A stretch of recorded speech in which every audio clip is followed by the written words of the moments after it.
Lucius Porcius Cato, Consul 89 BCE.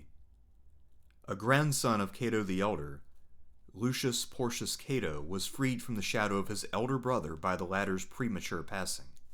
Unlike Marcus and his brother-in-law Marcus Livius Drusus the Younger, Lucius was either uncontroversial or unimportant, as he rose through the cursus honorum without leaving much of a trace. After some success in the dim days of the first year of the Social War, Lucius Cato was elected consul alongside another rising war hero, Gnaeus Pompeius Strabo. With the war finally starting to turn in Rome's favor, Lucius Cato began to take great pride in his accomplishments, comparing himself to Gaius Marius, Rome's greatest living general.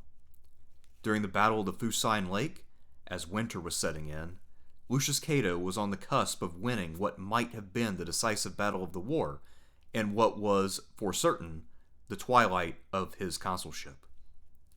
With the Marsi forced to take refuge in their camp, Cato boldly led an assault, but was killed in action for his display of valor. His death allowed the Marsi to turn the tide and win a victory. Cato's dramatic death and defeat, however, did not turn the tide of the war, as his legate and friend, Lucius Cornelius Sulla, was granted proconsular authority to continue the campaign. Having served briefly as the guardian for his brother's children, Cato's death meant that his niece Servilia and nephew Cato the Younger were orphaned for the third time, probably ending up at the home of yet another uncle, Mamercus Aemilius Lepidus Livianus. Although the great man died about 40 years before he was born, we should have no doubt that Lucius Porcius Cato's entire childhood was very much dominated by the legend of his grandfather, Cato the Elder. He was one of several grandsons of Cato the Censor, and because of the shape of the family, those two sets of grandsons were not only by different sons, but belonged to entirely different generations. Cato the Elder had an older son, nicknamed Cato Licinianus because of his mother's name, and then late in life he had remarried and had a second family, which spawned Cato Solonianus. Well, Lucius Cato was the son of that Marcus Porcius Cato, the one by Salonia.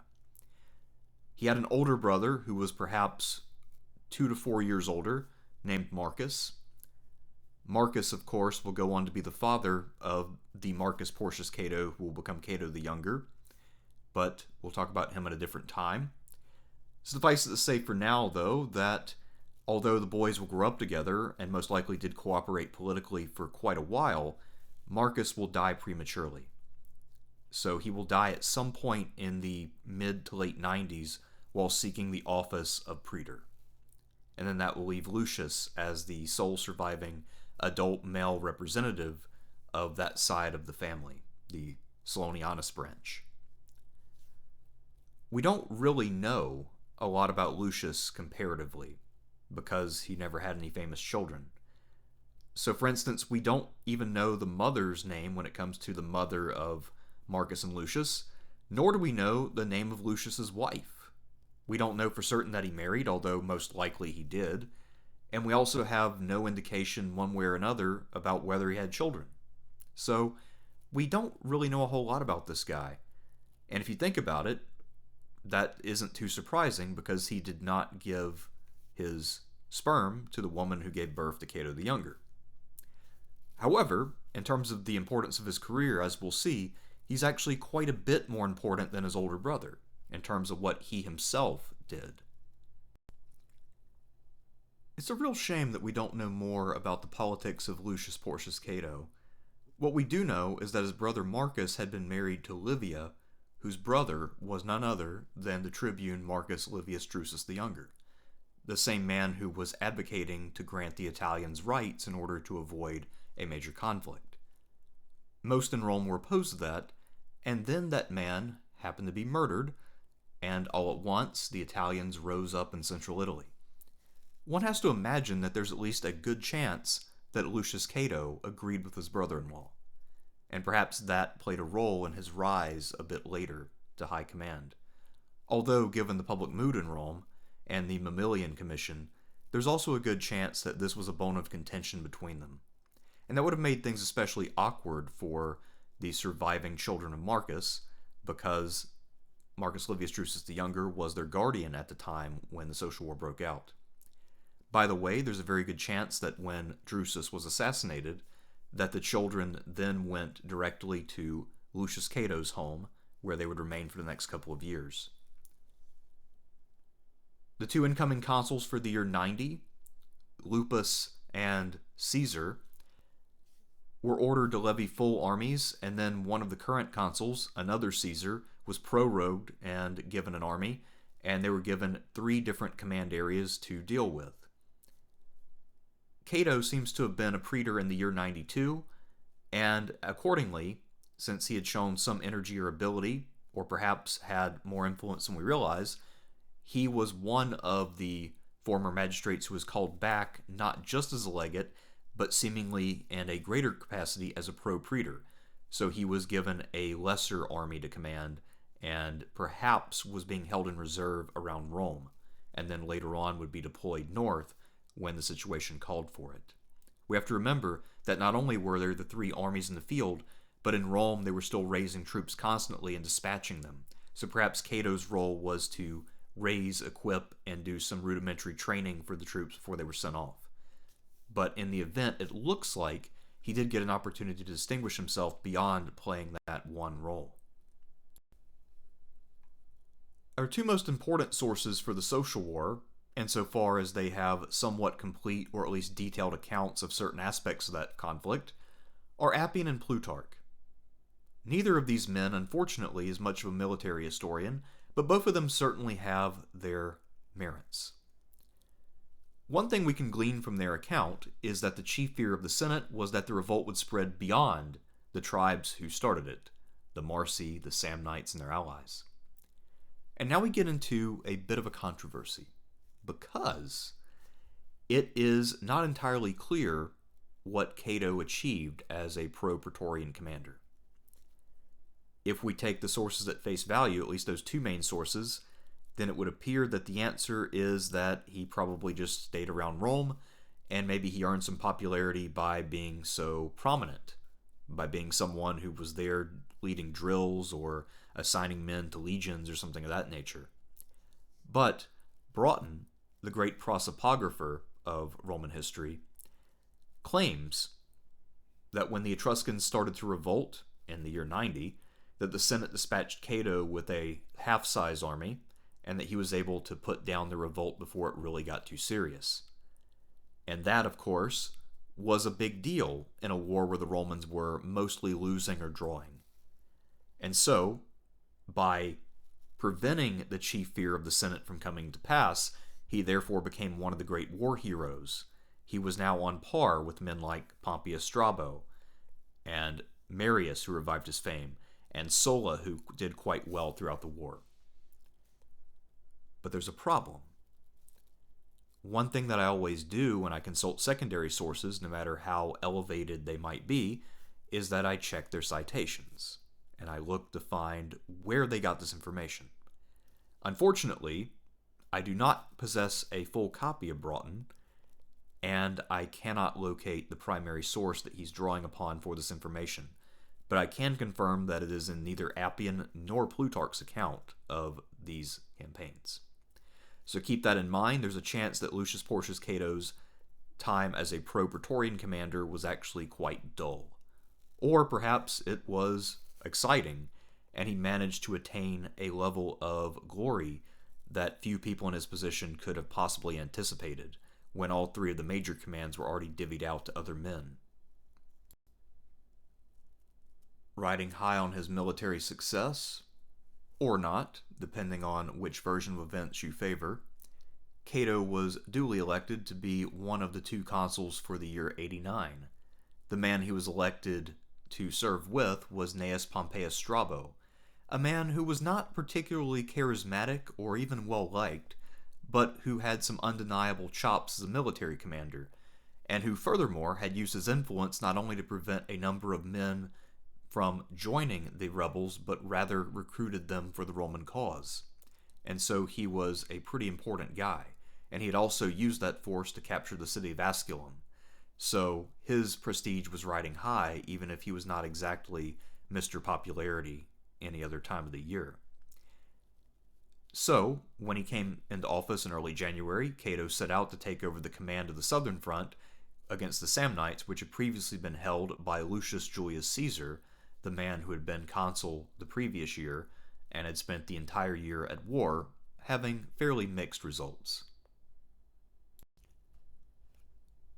Just like all of the other commanders in the social war, Lucius Cato had to deal with the fact that his force was not only poorly trained, but also suffered from bad morale. After all, fighting a force equipped identically with oneself is no walk in the park. However, Cato, who seems to have had a little bit of charisma and perhaps some speaking prowess, was able to deal with the mutiny pretty quickly and then was able to win a quick victory.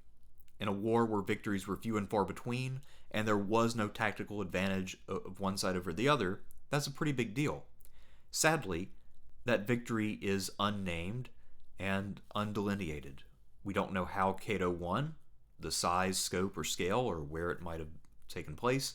All we know is that it did enable him to have some follow-up and gain a few fortified cities while marching forward. This was also around the time when the Senate finally started to grant citizenship to Italians who were not in revolt.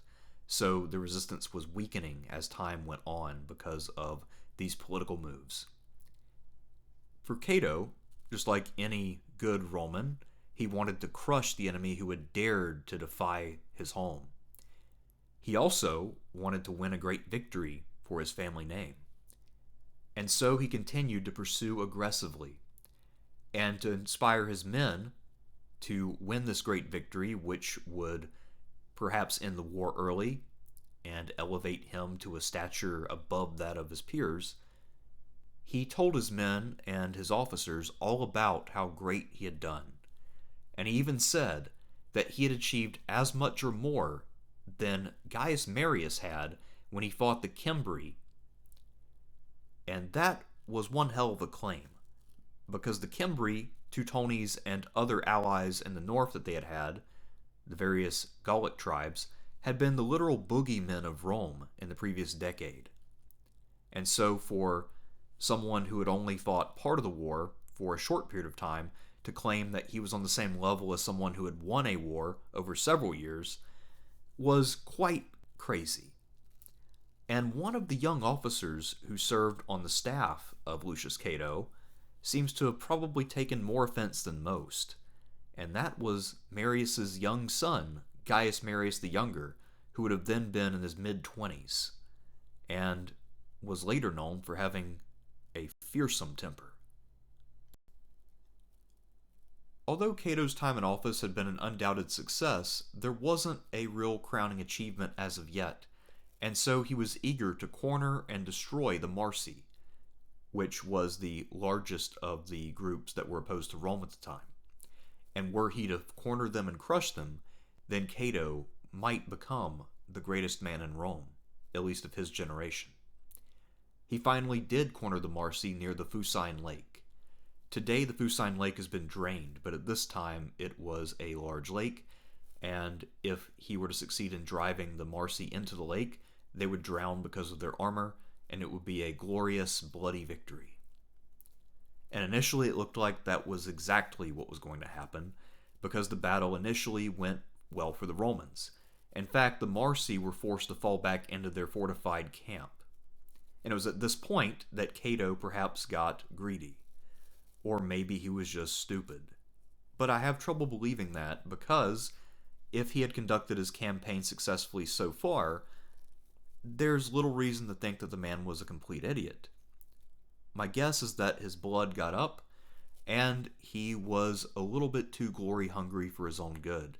And so he decided to do something that most Roman commanders would never dare attempt: storming a Roman camp. As the Greek military historian Polybius noted a century earlier, these fortified military camps were nigh impregnable, and no enemy had ever successfully captured one. perhaps because Cato was convinced that the Romans would know their own camps better than the Italians, that the same defensive ability of the camp wouldn't necessarily come into play. Well, he forgot to take into account the fact that the Marsi and other allies had been using Roman tactics for over a century, perhaps 2 centuries or more, and they were just as good at doing this kind of stuff as the Romans.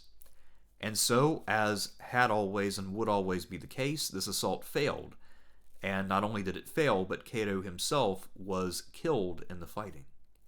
Once he went down, his men broke, the Romans routed, and the day ended up going to the Marsi, although it was a bloody victory, and not nearly enough to turn the tide of war.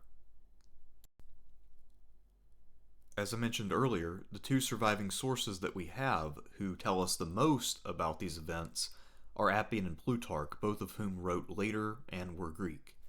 There were some people who were a bit closer to being contemporary, like the historian Livy, but we only have the epitome of his work, not the full thing. And when I say closer to being contemporary, I mean that he lived 2 generations later. So, that means that we have to kind of do a bit of guesswork, but it doesn't appear that anyone at the time would have questioned but that Lucius Cato died trying to assault a fortified camp. However, we learn from a much later source, Orosius, who wrote around 400 CE, that, in fact, he did not die at the hands of the Marsi, but rather he was done in by one of his own officers. Gaius Marius the Younger, having heard the braggadocio that Lucius Cato had displayed by daring to compare himself with Marius's sainted father, had earned an assassination, and so the young man used the din and confusion of battle to sneak up behind Cato and take him out. And apparently only a handful of people noticed, and nothing ever happened. Because if we know anything about Rome during the social war period, there were very few trials on flimsy charges. I'm being sarcastic, of course. This era was full of bullshit court cases. And the fact that no case happened regarding Gaius Marius the Younger killing this guy tells me everything I need to know about how serious to take the charges. These charges are ridiculous. That did not happen. Now, that being said, it still makes for a fun story, and that's why I've included it in a couple of videos, including the one I did recently on Gaius Marius the Younger, which you can check out by going to my Romans of Renown playlist and scrolling to find the Consul of 82 BCE.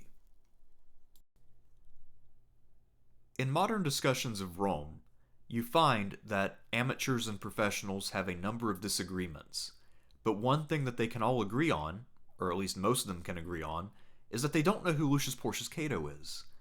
And I think there's a good reason for that. He simply didn't fit with a lot of the narratives of the surviving sources that we have. And so because of that, it has tended to obscure his true role in the war. And we see that at play in the fragments of Diodorus Siculus's 37th book. Unfortunately, we don't have most of it surviving, but what we do have shows us that he talks about Gnaeus Pompeius being in the field, along with Cato, but mostly Cato's subordinate Sulla, and that Pompeius and Sulla won battles. So Cato was very much just a footnote in Diodorus's account, assuming that the summary captured the spirit of the original correctly. And that has been very much the opinion of most people ever since, if they even bother to have an opinion on Lucius Cato. If I had to rank the generals of the social war in importance, though, I would put him 4th, behind Sulla at the top, Gnaeus Pompeius Strabo next, and Gaius Marius. Had he done what he set out to do at the Battle of Fucine Lake, there's a very good chance that he would actually be number 1 on that list, and that he would have actually been the man from the social war. And perhaps he would have even been able to establish himself as something like a new Marius, or he might have had a career analogous to the one that Sulla enjoyed. Perhaps as a proconsul he would have been prorogued and sent to deal with Mithridates. But of course that's not how things turned out at the Fucine Lake, because for all of his energy and ability, Lucius Porcius Cato either didn't read Polybius very closely, or else just got a little overeager and couldn't let go of this vision of a grand crushing victory over the Marsi. And he decided to try to assault the camp, failed, and did manage to somewhat alter the outcome of the war. Now, obviously, the winner by this point was already predetermined. Because of their political concessions, the Romans were gaining ground, and the Italian cause was not doing well.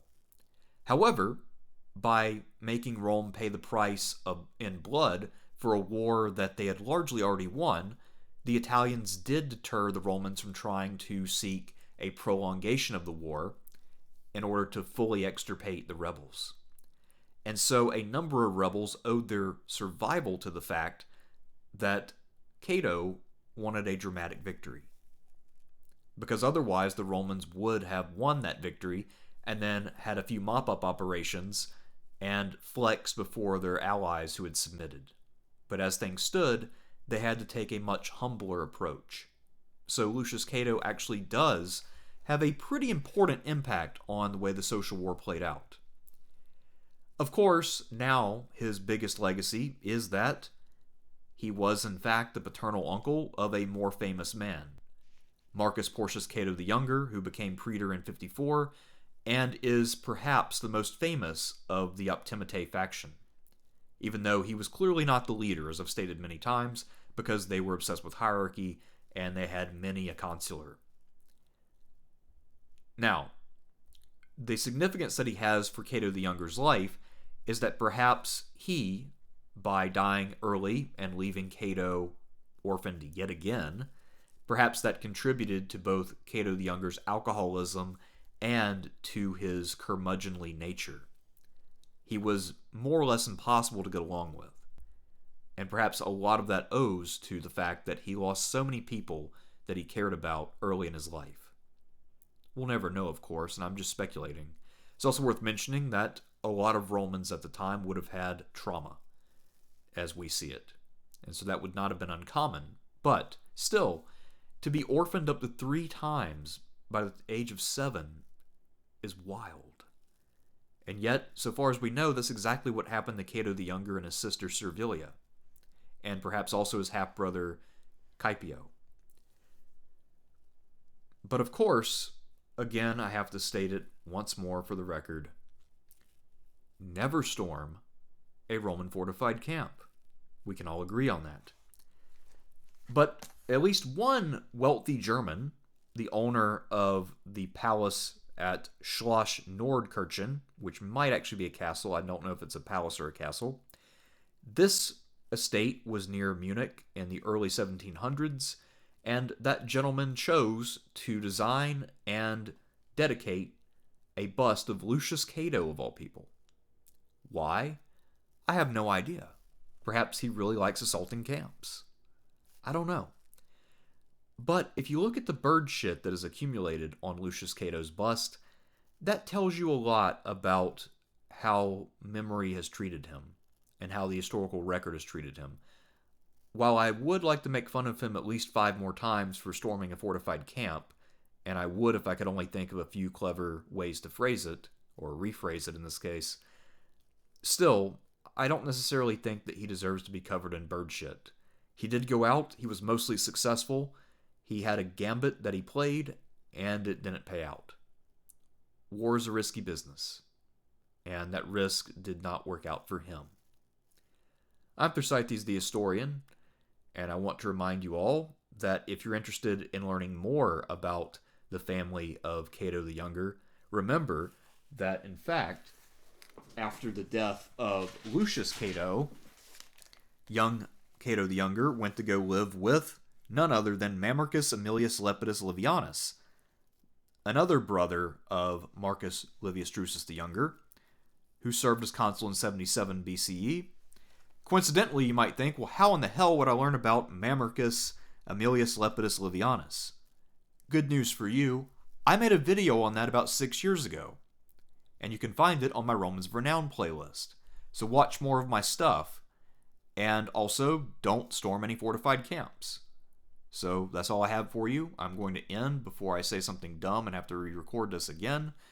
So let's just call it a night. All hail Lucius Porcius Cato, if only we can prevent him from storming camps. Goodbye.